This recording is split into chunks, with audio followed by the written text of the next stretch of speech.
Scene awal dibuka dengan seorang wanita bergaun merah sedang berjalan di tengah guyuran hujan. Lalu wanita bergaun merah itu pergi ke sebuah gedung yang nampaknya seperti hotel. Lalu ia meloncat dari atas gedung tersebut dan film pun dimulai.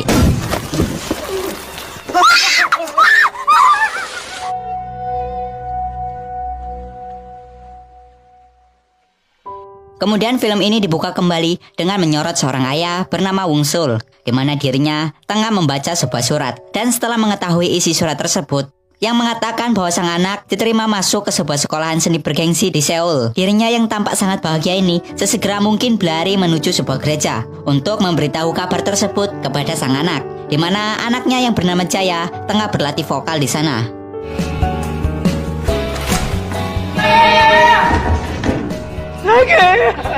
Wungsul sendiri adalah sosok seorang ayah yang sangat menyayangi anak semata wayangnya ini. Walaupun dirinya termasuk orang miskin dan penderita lumpuh otak yang menyebabkan gangguan pada gerak dan koordinasi tubuh, ia tetap mendukung anaknya untuk meraih cita-citanya. Sementara Jaya adalah seorang gadis cantik yang memiliki suara yang bagus. Di kampungnya ini, ia bergabung dengan paduan suara di sebuah gereja. Karena sering berlatih di sana, ia pun akhirnya bisa mengolah vokalnya dengan baik. Maka dari itu, mengetahui bahwa sang anak memiliki bakat di bidang suara, Wungsul kemudian mendaftarkan anaknya ke sekolah seni, yang bisa dikatakan sekolah itu khusus orang-orang kaya.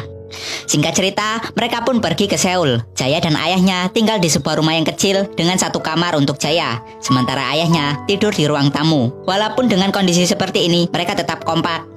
Namun tinggal di kota membuat Wungsul agak kesusahan dalam mencari nafkah. Beberapa tempat dirinya kunjungi untuk membuka lapak dagangannya, yang mana ia ini menjual pakaian dalam wanita dan juga kaos kaki. Tapi beberapa tempat tersebut selalu mengusirnya dengan alasan harus punya izin lah, mengganggu ketertiban umum lah, dan lain sebagainya. Hingga akhirnya Wungsul bertemu dengan beberapa pedagang baik yang mau berbagi lapak dengannya, sehingga dirinya bisa mencari nafkah.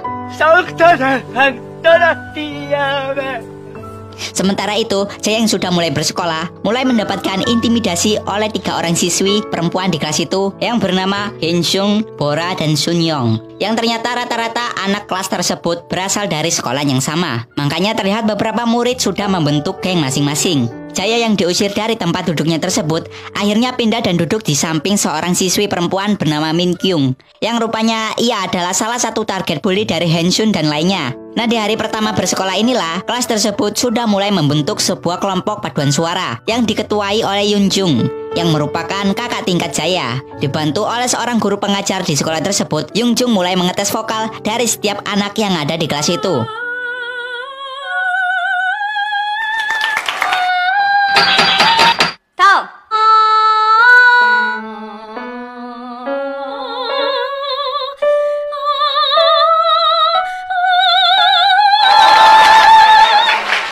Dan setelah mendengar suara Jaya, hampir seluruh orang yang berada di kelas tersebut kagum kepada suara Jaya, terkecuali Hyunjung yang merasa tersaingi. Sejak Jaya menunjukkan bakatnya itu, membuat Min Kyung tertarik kepada Jaya, dan akhirnya membuat mereka menjadi teman dekat. Hingga pada saat pulang sekolah, Min Kyung mengajak Jaya untuk berjalan-jalan. Dan ketika mereka sedang berjalan di sebuah gang, mereka bertemu dengan Wungsul. Jaya yang melihat bahwa ayahnya ternyata berjualan di daerah itu, dirinya hendak menghindarinya. Tapi sang ayah keburu memanggilnya. Dan di depan Min Kyung, Jaya mengatakan bahwa laki-laki itu adalah ayahnya. Ternyata Min Kyung tak mempermasalahkan hal itu. Dirinya juga menyapa dan memberi salam kepada ayah Jaya. Mengetahui Min Kyung tak mempermasalahkan kehidupan Jaya yang miskin, pertemanan mereka pun akhirnya semakin erat. Singkat cerita, Jaya dan beberapa teman sekelasnya terpilih untuk menjadi anggota paduan suara, termasuk Min Kyung, di mana mereka ini akan melakukan semacam camp pelatihan. Hingga di malam harinya, para anggota paduan suara tersebut berkumpul dan saling mengobrol. Hingga ada salah satu anggota yang bertanya tentang keluarga Jaya, terutama pekerjaan orang tuanya. Ditanya seperti itu membuat Jaya agak sedikit bingung. Lalu kemudian dirinya secara spontan menjawab bahwa ayahnya menjalankan bisnis pakaian di mall. Selain itu, di tengah percakapan ini terlihat Yunjung seringkali mencuri-curi pandang dengan Jaya. Tampaknya semenjak tes vokal, dirinya mulai tertarik pada Jaya. Walaupun sebenarnya Yunjung sudah memiliki Hensun. Lalu di pagi harinya, terlihat Jaya yang tengah berlatih vokal di pinggir danau tiba-tiba dihampiri oleh Yunjung. Dengan obrolan sedikit ala-ala fuckboy, Yunjung memberitahu bahwa dirinya menyukai Jaya. Ini cowok emang gak ada akhlak ya, Cuk. Udah punya cewek masih aja lirik-lirik yang lain. Tapi ya di sini Jaya juga tak terlihat munafik. Dirinya juga ternyata memang mengagumi sosok Yunjung. Tapi ia masih sadar tentang siapa dirinya dan siapa Yunjung. Hingga Jaya memutuskan untuk pergi dari tempat itu. Tapi Yunjung bersikeras dan memeluk Jaya dari belakang sambil mengatakan bahwa dirinya benar-benar mencintainya. Jaya yang terbuai oleh rayuan fuckboy ini akhirnya mau diajak untuk berhubungan di balik semak-semak ilalang. Tapi sayangnya hubungan mereka ini dilihat oleh Bora yang merupakan teman kekasih Yunjung. Dengan kamera ponselnya tersebut, dirinya merekam hubungan intim mereka di semak-semak. Dan kemudian, keesokan harinya, setelah acara camp pelatihan selesai, Bora menunjukkan rekaman video tersebut kepada Hinsun. Setelah melihat video itu, tentunya Hinsun menjadi marah. Dirinya juga meminta kepada Bora untuk tak memberitahu hal ini kepada siapapun.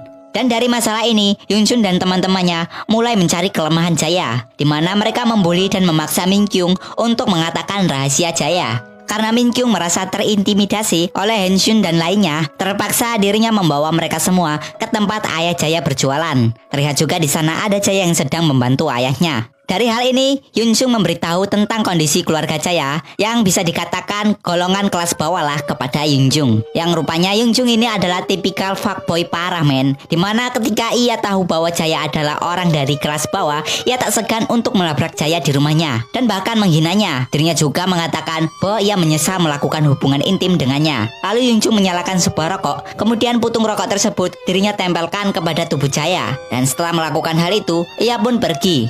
Terlihat juga Yunsun dan lainnya ternyata ada di rumah Jaya juga. Melihat ternyata semua ini adalah kelakuan Hinsun, Jaya pun memutuskan untuk menemuinya. Dirinya juga berkata bahwa ia tak berniat untuk mengganggu hubungannya dengan Yunjung. Ia juga memintanya untuk tak menyebarkan gosip tentang ayahnya lagi, karena ia ingin tetap bersekolah di sana dengan tenang. Tapi Yunsun malah menghina ayah Jaya, sehingga membuatnya marah. Bahkan dirinya juga hampir memukulkan sebuah botol ke kepala Yunsun. Dan dari sinilah masalah malah semakin besar, di mana kedua orang tua Yunsun yang ternyata ketua direksi dari sekolah tersebut memanggil Jaya dan ayahnya ke sekolah. Selain itu, pertemuan ini juga menghadirkan dua orang teman Yunsun dan Minkyung yang membenarkan bahwa Jaya memang sosok siswa yang suka membuli. Alasan Minkyung mengatakan hal ini tak lain karena dirinya ditekan oleh ibu Yunsun. Karena hal inilah, pihak sekolah memutuskan untuk mengeluarkan Jaya dari sekolahan tersebut. Walaupun dirinya dikeluarkan dari sekolah itu, tapi Jaya masih tetap ingin bersekolah. Kemudian Jaya memutuskan untuk bekerja di sebuah minimarket, di mana uang gaji dari pekerjanya inilah akan dirinya gunakan untuk mendaftarkan diri ke sekolah kecantikan. Atasan tempat Jaya bekerja sangat baik dan perhatian kepadanya. Selain itu, dirinya juga mengerti tentang hukum. Dan dari sinilah, Jaya sering mengobrol dan berkonsultasi atas masalah pembulian yang dihadapinya. Hingga Jaya meminta kepada atasannya inilah untuk dibuatkan sebuah surat petisi guna menghukum para murid-murid yang telah membulinya, serta ketidakadilan yang dirinya terima. Dari surat petisi tersebut yang Jaya kirimkan ke Dinas Pendidikan membuat sekolah tersebut menjadi heboh. Selain itu, murid-murid yang membuli Jaya juga terancam akan dikeluarkan karena petisi tersebut. Tapi ya namanya manusia beruang. Dengan koneksi ayah dan ibu Yunjung, semua masalah ini langsung bisa mereka redam. Dan dari sinilah malapetaka pun dimulai, di mana para siswa yang Jaya adukan ke dinas sosial pergi ke rumah Jaya, yang memang ayah Jaya belum pulang dari bekerja. Lalu para laki-laki yang dibawa oleh Yunjun, yang merupakan kelompok paduan suara Yunjung, yang berisikan 4 laki-laki, di mana mereka semua menelanjangi Jaya dan memperkosanya secara bergilir.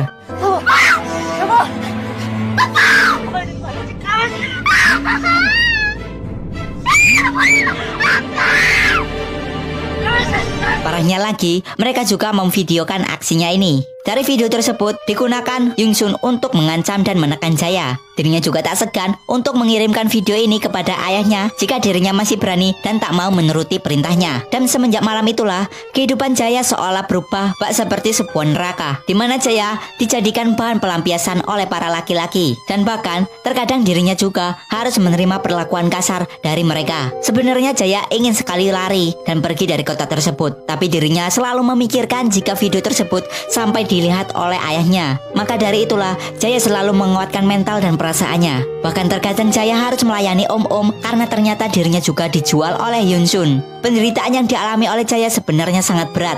Dirinya tak pernah mengatakan kejadian ini kepada siapapun. Ia hanya bisa mencurahkan perasaannya kepada sebuah buku yang selalu dirinya sembunyikan di ruang gudang tempatnya bekerja. Hingga beberapa bulan kemudian, tekanan batin yang selalu dirinya terima telah membuat mentalnya hancur.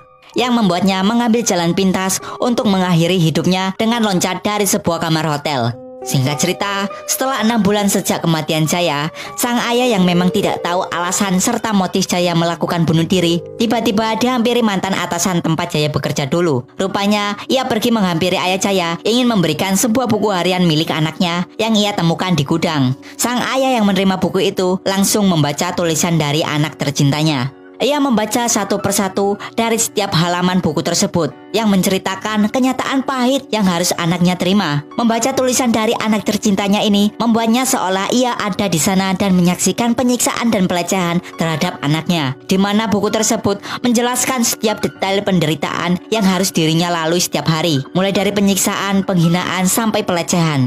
Semuanya tertulis lengkap di buku harian tersebut. Sehingga ia memutuskan untuk pergi mencari keadilan, di mana dirinya pergi ke sekolahan Jaya untuk mengatakan bahwa anaknya lah yang telah menjadi korban bully serta pelecehan. Tapi pihak sekolah menolak untuk memberikan keadilan kepada anaknya. Seorang guru juga bahkan mengatakan bahwa apa yang ditulis di buku tersebut hanyalah sebuah cerita konyol. Selain itu, guru tersebut juga mengatakan sesuatu di mana perkataan tersebut tak seharusnya mereka katakan. Kemudian Wungsul yang terbawa emosi mencoba mencari orang yang sang anak tulis di dalam buku tersebut. Namun sayangnya, dirinya segera diusir oleh para staf guru di sekolahan itu.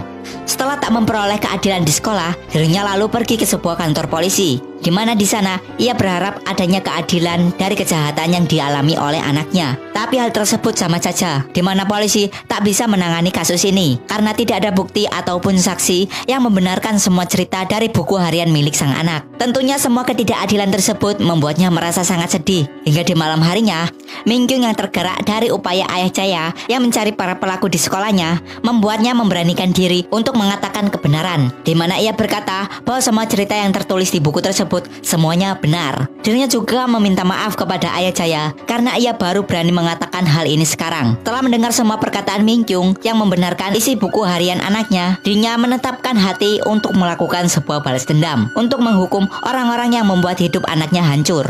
Balas dendam ini dirinya mulai dengan menghukum Hinsun dan kedua temannya, di mana Wungsul menyiramkan sebotol air keras kepada mereka bertiga, yang tentunya membuat seluruh badan dari ketiga siswi tersebut terbakar. Lalu aksinya tersebut berlanjut kepada para siswa pemerkosa anaknya, di mana ia menculik dan mengurung para siswa tersebut. Di mana keempat laki-laki tersebut Wungsul bawa ke rumah tempat tinggal masa kecil Jaya yang berada di desa. Dari keempat laki-laki yang Wungsul bawa, 3 diantaranya mengakui perbuatannya, di mana ketiga laki-laki ini mengatakan bahwa mereka hanya disuruh memperkosa dan menyiksa Jaya oleh Yunjung. Mendengar hal tersebut membuat Wungsul naik pitam. Walaupun mereka memohon ampun kepadanya, tapi kemarahan seorang ayah sudah tak bisa lagi dirinya kendalikan, yang akhirnya dirinya menghajar mereka semua hingga tewas. Tapi sayangnya, kelengahan Wungsul ini dimanfaatkan oleh Yunjung untuk kabur dari tempat itu. Namun usahanya untuk kabur tak berlangsung lama, karena ternyata Wungsul berhasil menangkapnya dan menenggelamkan kepala Yunjung hingga pingsan. Singkat cerita, keesokan paginya Wungsul membawa Yunjung ke tengah danau menggunakan sebuah perahu. Yunjung yang kemudian tersadar dari pingsannya itu dipaksa oleh Wungsul untuk menelan sebuah kail pancingan ikan. Lalu setelah kail tersebut tertelan, dengan sekuat tenaga Wungsul menarik benang yang terhubung ke kail tersebut hingga membuat Yunjung tewas. Dan di akhir ending film ini, Wungsul memutuskan untuk ikut bunuh diri. Antara dirinya sudah tak memiliki alasan dan motif untuk bertahan hidup, karena satu-satunya motivasi yang ia miliki sekarang sudah tiada. Dan sebagai penutup ending yang terasa menyedihkan ini, ayah Jaya berkata, orang yang berawan begitu tiba di rumah, ia tak lebih dari seorang ayah. Yang artinya sebagaimanapun bentuk seorang ayah, ia akan tetap menjadi sosok seorang ayah. Dan film ini pun selesai.